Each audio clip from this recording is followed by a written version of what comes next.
پیغمبر حضرت محمد صلی اللہ تعالی علیہ وسلم کی اولادیں آج کل کہاں موجود ہیں؟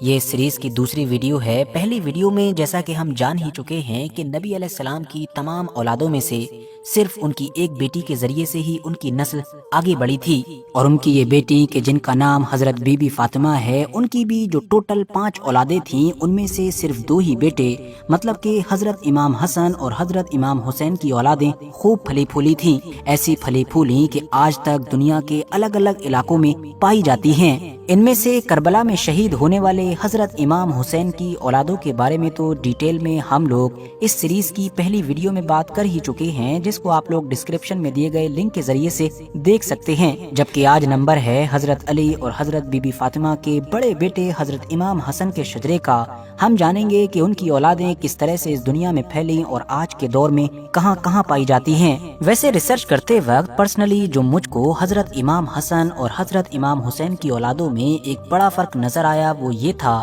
کہ جہاں ایک طرف حضرت امام حسین کی زیادہ تر اولادوں نے ہمیشہ سے ہی پولیٹکس سے دوری بنا کر رکھی، زیادہ تر علم پر دھیان دیا اور ان کے فیملی ٹری میں بڑے بڑے اسکالرز اور بڑے بڑے امام پیدا ہوئے، تو وہیں دوسری طرف حضرت امام حسن کی اولادوں سے جڑے ہوئے زیادہ تر لوگوں نے شروع سے ہی پولیٹکس میں حصہ لیا۔ یہی وجہ ہے کہ حضرت امام حسن کی لائن میں پیدا ہونے والے لوگوں نے ہر دور میں دنیا کے الگ الگ علاقوں میں بڑی بڑی سلطنتیں قائم کی۔ ایون آج کے دور میں بھی آپ دیکھیں گے کہ وہ لوگ کہ جو اپنے آپ کو حضرت امام حسن کے شجرے سے جوڑتے ہیں، ان کی الگ الگ علاقوں میں یا تو بڑی بڑی سلطنتیں قائم ہیں، یا پھر وہ جہاں پر بھی رہ رہے ہیں تو کافی پربھاوشالی اور کافی اثردار لوگ ہیں۔ فی الحال 1300 یا 1350 سال پیچھے چلتے ہیں اور اپنے اس معاملے کو بالکل شروع سے شروع کرتے ہیں۔ ساتھیوں، حضرت امام حسن کی ایگزیکٹلی کتنی اولادیں تھیں، اس بات کو لے کر مسلم اسکالرز میں بھی اور ساتھ ہی ساتھ اتہاسکاروں میں بھی متبھید پایا جاتا ہے۔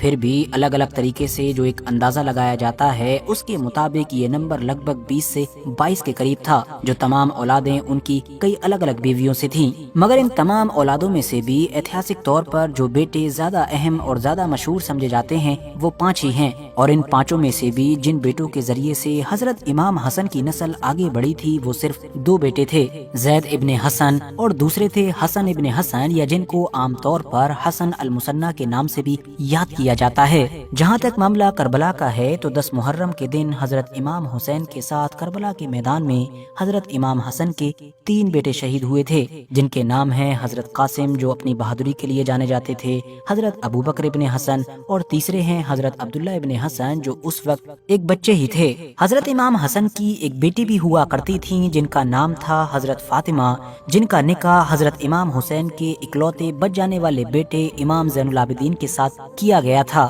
اور اس طرح سے ہم یہاں پر دیکھتے ہیں کہ ان دونوں کے نکاح کی وجہ سے حسنی اور حسینی دونوں لائن کا آپس میں ایک دوسرے کے ساتھ ملاپ بھی ہو جاتا ہے۔ اب 2 بیٹے کہ جن کے ذریعے سے حضرت امام حسن کی نسل آگے بڑھی تھی، ان میں سے یہ جو زید ابن حسن ہیں، ان کے بارے میں اتہاسکاروں کے یہاں اس بات کو لے کر اختلاف پایا جاتا ہے کہ ان کے ایگزیکٹلی کتنے بیٹے تھے۔ الگ الگ سورسز پر نظر ڈالیں تو یہ آئیڈیا لگایا جاتا ہے کہ 5، 6 یا پھر 7 بیٹے تھے، لیکن ہاں یہاں پر یہ بات اہم ہے کہ انہی زید کے ایک بیٹے حسن کی نسل سے ہی ہم آگے دیکھتے ہیں کہ انڈیا پاکستان کے ایک مشہور صوفی بزرگ مطلب کہ حضرت داتا گنج بخش لاہوری کا جنم ہوتا ہے، جبکہ ان کے جو ایک دوسرے بیٹے تھے زید ابن زید، مطلب ان کے بیٹے کا نام بھی زید ہی تھا، ان کی اولادوں نے آگے چل کر 9ویں صدی کے آخر میں ایران کے نارتھ کے علاقے میں زیدی سلطنت کی بنیاد رکھی تھی۔ یہاں پر آپ لوگوں کو یہ بتا دینا بھی ضروری ہے کہ حضرت امام حسن کے ان 2 بیٹوں میں سے یہ جو زید ہیں، ان سے چلنے والی نسل سے جڑی ہوئی انفارمیشن اتہاسک کتابوں میں نہ صرف کم ہے